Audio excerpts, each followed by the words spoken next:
Hi everyone, Alice here and welcome to our March wrap up.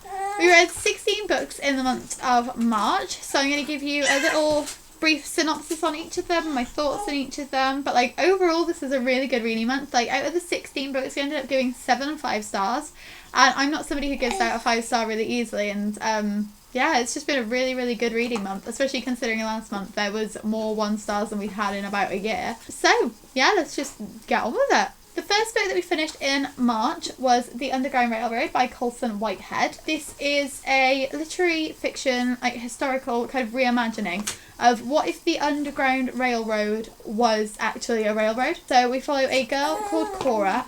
She's a slave on a plantation, but she manages to escape, and then it follows, it jumps back in time and shows her family history and shows some more of her history on the plantation, but it also follows her as she journeys across America in the search for freedom. This is the first book by Colson Whitehead that we'd read, and I wasn't really sure how I was going to feel about it because it's a Pulitzer Prize winner, and sometimes those are a bit too highbrow for me.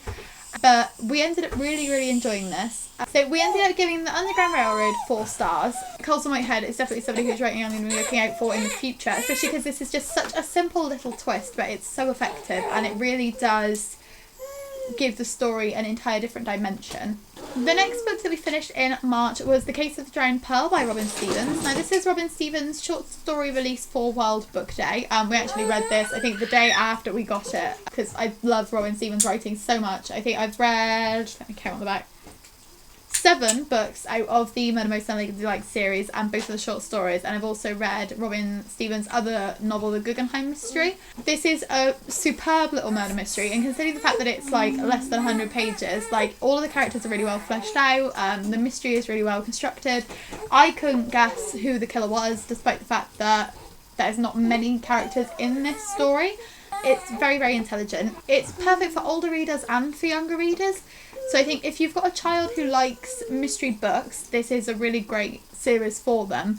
But if you're somebody older who likes mystery books, I've read a lot of crimes and murder mysteries over the years, and these still keep me guessing until the very end.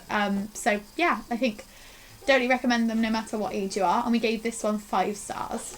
The next book that we finished in March was The Codes of Love by Hannah Persaud. I read this one for a blog tour, and I'll link my post down in the description. Big thanks to Mulholland Press for sending this one to me and getting me involved. This is Hannah Persaud's debut novel, and it follows a couple called Emily and Ryan who are in an open marriage. They have a bunch of rules that they are following.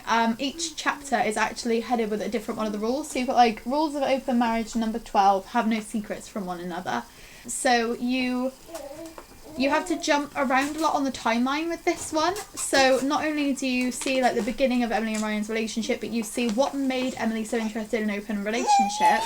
You see Ryan having an affair with somebody and it's not following the rules. And you also see kind of secrets from both sides. So you follow Emily at some points, Ryan at other points, the historical aspects of their relationship.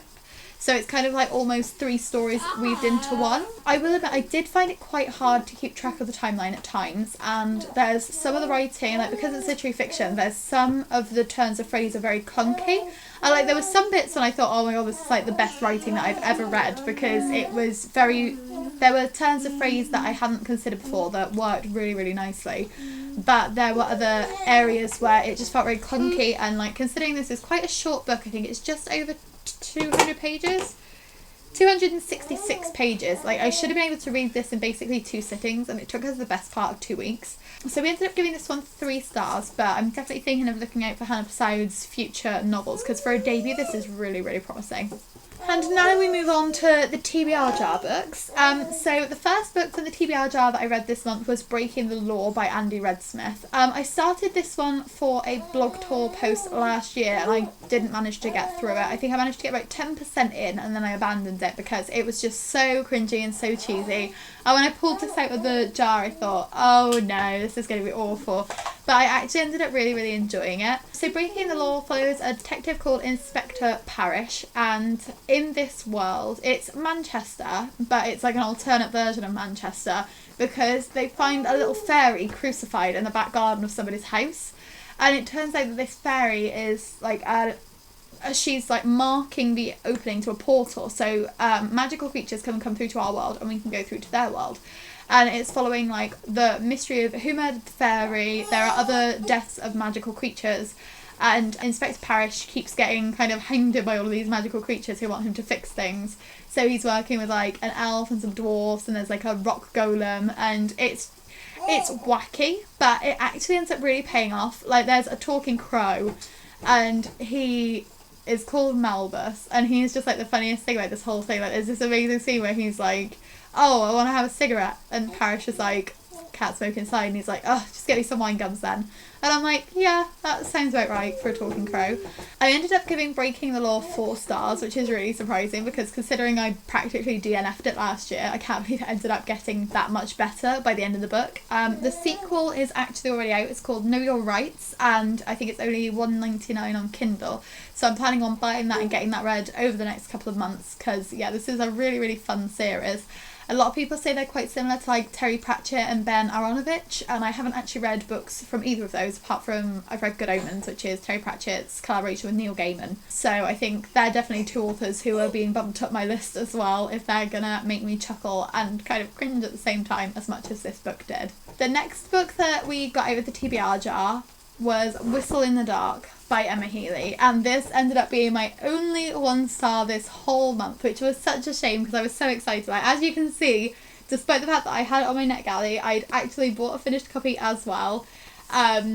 It's so beautiful, and I thought it was going to be really thrilling. So a girl goes on an art retreat with her mother, and the girl ends up going missing, and this story starts when she's missing. They find her, and then it's all about the mystery of like what happened when she was missing. So she was missing for 4 days, lost and alone in the countryside, and she won't tell anybody. Like, her mother keeps asking her, like, Lana, what happened when you were missing? And Lana says nothing. Like, nothing, that's the point. Nothing happened. And so Jen, who is the mother, thinks, oh god, it's gonna be like some weird sex thing, like she's gotta been kidnapped, it's gotta be like things like that. So Jen's mental state deteriorates quite rapidly because she's getting very paranoid. She thinks that her husband is hiding something. She thinks Lana's hiding things. She's like stalking Lana's friends. She gets very frantic trying to get to the bottom of it, and she ends up kind of revisiting Lana's steps on that day and like following the same journey that Lana took when she was missing. That all sounds amazing, and I described it to you and I'm thinking, oh my god, how did I not like this book? But it was just impossible to like. Nothing happened. Considering it's about kidnapping, you'd think, oh yeah, like something's got to happen. No, nothing happens. It's just a mother bitching about the fact that her daughter doesn't want to talk to her, and then bitching about the fact that her husband and her daughter are like, oh, I think she's going a bit crazy. And yes, it's a realistic look at like how your mental state would be after your daughter had gone missing for 4 days.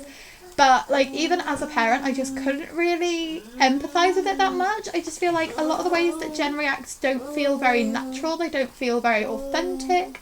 And, yeah, it's very, very disappointing. I've heard such amazing things about Elizabeth is Missing, and I'm still very interested in reading it because that's Emma Healey's debut novel. But I cannot believe that I disliked this as much as I did, and I'm so disappointed, and I'm definitely going to be unhauling it. And if you have read Elizabeth is Missing, please let me know down below, like, if you would still recommend it, if it still holds up after, I think it's been out for like 4 years now, because this one is definitely not worth your time. The next book that I picked out of the TBR jar was Furiously Happy by Jenny Lawson, and this is a non-fiction book about a woman's kind of struggle with depression and anxiety and mental health. And this was another 5-star for us. Like, honestly, there were times that I had to stop reading because I was giggling that much while I was reading it. It's so funny, and considering it's a book about mental health and it has some quite dark chapters, there are chapters where Jenny goes really into like her darkest days, and she's quite no holds barred. Like, she'll quite simply state like, yeah, this was an awful day, this was terrible, I felt like this, I felt like that. But she also does it in a way that kind of gives you hope. So the idea behind it is that she wrote a blog post saying that she wanted people to be furiously happy. Like, when you have an up day, she wants you to be as furious in your happiness as you can be, and she wants you to like grab life by both hands, do everything that you can with your good days so that you don't feel as down on your bad days. And honestly, I wish I'd read this years ago, and I'm definitely going to be rereading it because it's so funny. The day that we finished it, I ordered Jenny's debut book, which is called Let's Pretend This Never Happened, and it's very similar apparently. It also goes into her mental health. It's also quite humorous. So she's definitely a new favourite author of mine, and I'm hoping that she writes more books in the future. Because yeah, I could not believe it when I just kept kind of like pausing to chuckle, and my partner was laughing as well. Like, it's hard to make him laugh. Like, when he finds something funny, he finds it really, really funny. But yeah, that was definitely recommended. The next book that we got out of the TBR jar was The Morning Gift by Ibbotson, and I was under the impression that this was kind of like a children's or YA novel, because Ibbotson normally writes for younger people. But I actually would have said this was like an adult book. It's kind of like more literary fiction than anything else. Definitely historical. This follows a girl who she's Jewish, and her family have to move to England because of Hitler invading. And she goes with them, but she gets stuck and she has problems with leaving the country. So she has to marry one of her childhood friends to be able to get all of the paperwork to make her legal to live in the UK. And she keeps it hidden from everybody because she has a boyfriend, and everybody's always assumed that they're like true love, they'll end up together. So she keeps it hidden from him, and she keeps it hidden from everybody. And then she enrolls in university, and it turns out that the person that she married is actually her teacher. I felt so emotional when I finished this one. I don't know what it was about it. Like, it's a very, very slow burn. It's a very slowly paced story. It's definitely more focused on the characters than on the story. But then I actually really appreciated that, because like all of the wartime bit was kind of glossed over. Like, there were references to people going off to war, there were references to like people missing their sons and daughters and the lack of freedom and things like that. But it was a story set during World War II, but not actually about the war, which I really appreciated. Like, it was most definitely about this girl and her relationships, and it's a very character-driven story, which is something I don't normally enjoy all that much.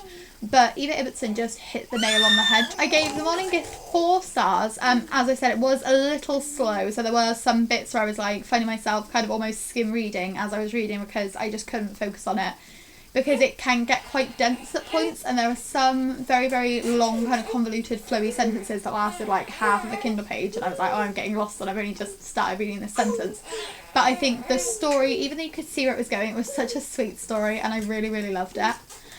And the last book that we picked out with the TBR jar for this month was Call It What You Want by Brigid Kemmerer. This was my first Brigid Kemmerer read. So this follows a boy called Rob and a girl called Megan.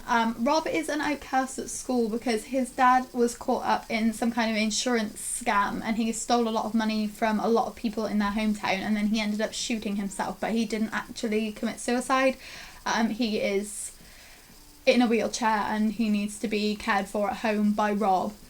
And meanwhile, Megan, her sister, is like an overachiever, and she's gone off to college and she's got a lacrosse scholarship. But when she comes back for one of her half terms, they find out that she's actually pregnant, and it's the child is with her English professor. There's two very different stories going on at the same time, like all about kind of family and the complexities and the way that people get stuck in it, and the way that you often kind of get blamed for your family's mistakes on Rob's side. But then Megan actually, because she was trying so hard to be an overachiever like her sister, she she cheated on the SATs, and she got a lot of people's marks wiped, so they had to kind of take the SAT again.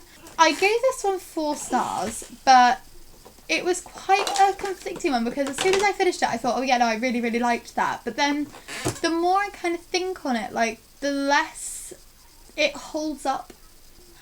So Rob and Megan end up getting together. They're put together as partners in one of their classes. So they meet up to do homework at a coffee shop. And they end up falling in love because they're like helping each other through all of their personal things. But then that's not really kind of the focus of the story, and I can see why people would think that it would be kind of more of a romance, because it's like the cover's got like origami hearts all over it, and it definitely felt like by the end of the book that it was meant to be focused on their relationship rather than the other stories. But it doesn't actually... I don't know, the more I'm talking about it, the less I think it was a 4-star, which is a shame, because I really, really did enjoy it when I finished reading it. But yeah, it just feels like their relationship comes out of nowhere quite quickly. And a lot of people say like, oh yeah, no, it's a slow burn. But it's actually not. I'd say it was like almost a bit insta-lovey, because you can tell as soon as they're put together that that's where it's going to go. Like, Rob finds Megan really hot, Megan finds Rob really hot. They don't get together straight away because they do build up a little bit of a friendship, but it's quite clear from the beginning that that's where it's going. I don't know, the more I'm thinking about it, the more I'm thinking I probably should have given it 3 stars, but we gave it a 4 star. There's definitely something in there that I liked about it, and Brigid Kemmerer is such a popular author at the moment, and she's written so many books. Like, we've got another one of hers somewhere, and we'll probably end up reading that. Oh, what is it? Oh my god. Letters to the Lost. We've got Letters to the Lost by Brigid Kemmerer, and I've got A Curse So Dark and Lovely on my NetGalley, so that will end up being pulled out of the TBR jar at some point. But yeah, I'm glad that I gave Brigid Kemmerer's writing a try. I'm just not really sure if I get what the hype's about just yet.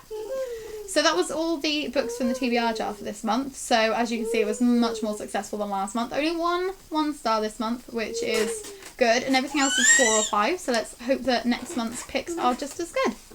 So the next 4 books that I finished in March were Blue Lily Lily Blue, The Raven King, a short story called Opal, and Call Down the Hawk, all by Maggie Stiefvater. Now, I'm going to do an in-depth review of the Raven Cycle over on my blog, because I have so many feelings about this, but I am so glad that I finally read this series. I've been putting it off for years. I read The Raven Boys in December, and it was a 4 star, and then I read The Dream Keys, which is the second book, in January, and it picked up a lot. I really ended up enjoying it, and I was very much... I had an idea of how the story was going to go, and it didn't go exactly where I was expecting it to, but there was a couple of like the relationships that I was hoping were going to happen, and they did, and it was superb. Yeah, Blue Lily Lily Blue got a 5 star, but then I ended up giving Raven King a 4 star because I just thought there were like some little conveniences, and some of it, like, considering this is a 4 book series, I was expecting it all to be wrapped up much more neatly, and I thought it was going to have a much more satisfying ending, but it all seemed like the ending seemed so rushed, and considering it took 4 books to get there, it was like the last 2 or 3 chapters could have easily been another book by themselves. But then the short story which sits between the 2 series, kind of like bridges the gap, is called Opal. That was a 5 star. If you are a fan of the Raven Cycle and you haven't read it yet, I would definitely recommend picking it up because it's a very enjoyable short story. Babies in lockdown. Hashtag it. Yeah. So, yeah, the short story that bridges the gap between the Raven Cycle and the Dreamer trilogy, which is what Call Down the Hawk is the first book of, it's not one that is necessary to read, but if you are a fan of the Raven Cycle, I would definitely recommend it because it follows one of Ronan's dream creations, and it also gives us some more of Adam and Ronan's relationship, which I absolutely love. Like, I saw it coming from book 2. Yeah, I thought I was imagining it, so I'm really glad that it actually happened, and like their relationship is just amazing, and it's so well written, and I think that's why I loved Call Down the Hawk so much. Call Down the Hawk also got a 5 star, because this follows Ronan primarily, a new character called Jordan, who is another dreamer, another new character called Carmen, who is hunting dreamers, but Adam is also part of it because he's gone to college, but Ronan and him are still together and they still go and kind of see each other and stuff. I have so many feelings about this book, and my main one is, why did I read it now? Because like this is part of the trilogy, and I really just wish I'd waited until they were all out, because it leaves on such a cliffhanger that I just wanted to pick up the next one and then pick up the next one, and I just want to know what's carrying on. I actually think I enjoyed Call Down the Hawk more than the entire Raven Cycle added together, which was not what I was expecting to get out of this book. Jordan is amazing. I think she's such a brilliant character. Maggie Stiefvater has done such a good job at bringing in another dreamer, but not kind of making them replace Ronan. Like, even though they're both dreamers, they are both so completely different. And meanwhile, the girl called Carmen, who we're following, she also has a really complex backstory. I'm looking forward to seeing more from her in the future, because like she is definitely developing as a character towards the end. Like, she undergoes some changes in her personality that really makes sense for the situation she's in, and I'm looking forward to seeing who she becomes. I have literally no idea how this can all play out without bad times occurring, and I am frightened for all of my loves, but yeah, I can see why so many people go on about Maggie Stiefvater's writing, and I'm really sad that it took me this long to like get on board with it, because yeah, just this book, man, is just amazing. Yeah, if you've read the original series and you aren't sure whether to carry on or not, if you love Ronan and Adam, do it. If you're not a huge fan of Ronan, don't, because it's quite dark. It's got a darker tone than the Raven Cycle does. It's not as kind of light-hearted and fun at points. There's not really as much of the comedy. There are some really dark one-liners that had me cackling, but yeah, if you were more into this because of like the fun, kind of light-hearted friendship aspects, then this is not going to be a good continuation for you. But if you loved Ronan's character and the fact that he was a bit kind of rougher and darker, then you will definitely love Call Down the Hawk, and hopefully the rest of the Dreamer series, as and when we get any other titles or any other covers revealed. Oh, I want to reread it again, and I literally finished it yesterday. That is how much I like this book. 5 stars. Very good. So we've got a couple more books to tell you about that I kind of read alongside the Raven Cycle and Call Down the Hawk. Finally read Iron Gold by Pierce Brown. So I've had this book for forever. It came out 2 years ago, and I've just been putting it off because I was so scared that bad things were going to happen to all of my favesies. Bad things happened to one of my favesies, but I don't believe those bad things actually happened because I've learned not to trust Pierce Brown. So I'm expecting one of the people who died in this book to be popping back up in the future, and if they don't, I'm gonna just cry forever. So instead of, if you've read the Red Rising series, you'll know that you follow Darrow. Instead of just following one perspective, Iron Gold actually follows 4. So we have Lysander, who is the grandson of Octavia O'Loon, who was the Sovereign in the original trilogy. We've got Ephraim. I'm probably butchering the pronunciation on that one, so forgive me if I am. He is a grey, and he is a thief, and he is kind of heisting it up, like he's thieving lots of things for different people. And we've also got another red called Lyria, who is part of the Gamma clan. So Darrow, when we first meet him, he's part of one of the other clans, and Gamma is the one that they all kind of look down on. And she's part of the Gamma clan, and her mind system has been liberated. None of this will make sense if you haven't read the original trilogy, so go and read the original trilogy before you even bother trying to think about this one, because it's the first book in another trilogy, but you have to read the first 3, so it's technically book 4. So Lyria is a red whose mind has recently been liberated, and she feels betrayed by Darrow and Mustang because she feels like they kind of got them out and then they haven't helped them. So there's lots of different elements at play here. A lot of the different characters, Lyria and Ephraim especially, meet up and kind of like communicate with each other a lot. Darrow's kind of by himself, Lysander's kind of off by himself, but there is so much in this book that it's hard to do a recap. There are a lot of big character deaths that were surprising. There's a lot that's kind of happened between Morningstar and Iron Gold that is very surprising. Darrow's character development is very realistic but also painful because he's turned into a bit of a dickhead, if I'm honest. And like the reason I didn't want to read this was because I was really scared that Darrow was going to die, and now I'm like, actually, you know what, it wouldn't actually be that bad of a thing. We didn't end up getting to Dark Age in March because it is huge, and we've got a very, very jam-packed April TBR, but I think I needed a bit of time to kind of like sit on Iron Gold before I jumped straight into book 5. And the more I'm sitting on it, the more I'm thinking that I actually really love this. Like, of course I gave it 5 stars, but there was a moment when I was like, oh, what do I rate this? And I was like, could it be a 4? No, it couldn't be a 4. It's Pierce Brown and it's me. So it's always going to be a 5 star. So don't you know why I'm scared of reading Dark Age? Because even if he kills off everybody and it's just like 700 blank pages, still going to get a 5 star. I love this guy. If you haven't read Red Rising, you're an idiot. Go and do it. If you haven't read Iron Gold and you read the original trilogy, try to stop being scared, because I was so frightened and I'm really, really mad at myself because I could have gotten all excited about this one and I could have been more hyped up for the release of Dark Age. And we're definitely going to catch up in time for the 6th book, whether that comes out this year, whether it gets postponed, nothing's officially confirmed yet. But we're definitely going to be caught up by then because I can't wait any longer. Like, I need to know what's going on with my bays. And like, Severo. Just there are not enough words for how much I love Severo. And brilliantly, he is still just as good in this one. In fact, I think he's even better in this one because he's starting to stand up for himself. He's like, Darrow, you're being a bit of a dick. We can all see that. Thanks, Severo. Thanks for letting him know from all of us. I definitely need to do a Dark Age fairly soon because I'm getting all excited for it, even though I know I'm trying to give myself a break. But yeah, 5 stars for Iron Gold, which I'm so glad to be able to say. We got 3 more books in the month of March. We got Indigo Donut by Patrice Lawrence. Now, this was shortlisted for the Way Book Prize in 2018, I believe, and I did not get to it, and so I decided to read it to finish off that shortlist. And I actually ended up really enjoying this. When I read Orange Boy, I was a bit conflicted. I didn't really understand the hype. The writing style kept throwing me out, and it took me a very long time to get through it, and I just didn't think that I liked Patrice Lawrence's writing, which is why I kept putting Indigo Donut off. But this is such a good story. So it follows 2 characters. We follow Indigo and Bailey.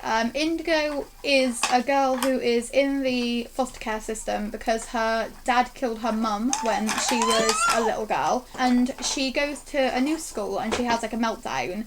And Bailey is already interested in her. He already thinks she's very attractive. But he kind of sees her have this meltdown and he decides he's going to help her. And it's just such a cute relationship. Like, he has a care worker, someone from in like the care system, as his social worker. He has a social worker as a father, so she's a bit conflicted by that, and like she has some history with his mum, so it makes their relationship very difficult. But honestly, I just thought this, like, even though it's based on like a really harrowing topic of like her parents, like her mum was literally murdered in front of her, but I think it's just such a sweet story because it shows that like even if you have had trauma in your past, you can still kind of develop and you can still be your own person and you can get past the fact like you don't have to let that trauma define you. Yeah, I actually flew through this considering it's quite thick, but I think I read it in either 2 or 3 days, and I wasn't expecting that. I was kind of aiming to read like 10% a day on my Kindle, and then I got through like 50% in one night and was like, oh, it's better than I thought it was going to be. Yeah, so it's just quite nice of like seeing their relationship. Like, the focus is definitely on their relationship, but you've also got a mystery in Indigo's past as well, which is very well explored. Yeah, I'm glad that I gave Patrice Lawrence another try. Very glad that this was better than Orange Boy, and I really wish I'd seen more people talking about this because I saw a lot of people talking about Orange Boy. It was kind of being described as like similar to The Hate You Give because it was like about a black person being involved in death and kind of getting blamed for it and things like that. I didn't really get the comparison and I didn't really see the similarities that a lot of people said that they saw in Orange Boy. But yeah, Indigo Donut was really, really enjoyable. I think it deserves a lot more respect and a lot more hype. And it's making me actually really excited to kind of look into getting Rose Interrupted, which is Patrice Lawrence's 3rd book, came out last year. I wasn't interested at all, and now I'm thinking, like, actually, that would be really, really cool to also pick up that one. So yeah, glad I gave Patrice Lawrence another try, and if you haven't tried her writing yet, I would suggest starting here rather than with Orange Boy. Indigo Donut was a 4-star read for me. And then the penultimate book that we finished in March was The Battlemage by Taran Matharu.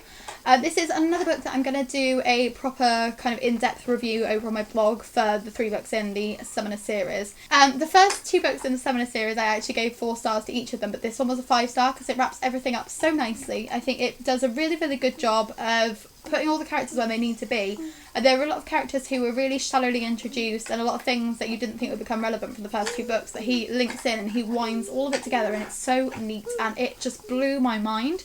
There were bits that I couldn't believe were becoming relevant again, and there were like characters that you really weren't expecting to kind of have pop up again. Because it is the 3rd book in a series and there's a big battle, like there are some named character deaths which were actually really heartbreaking.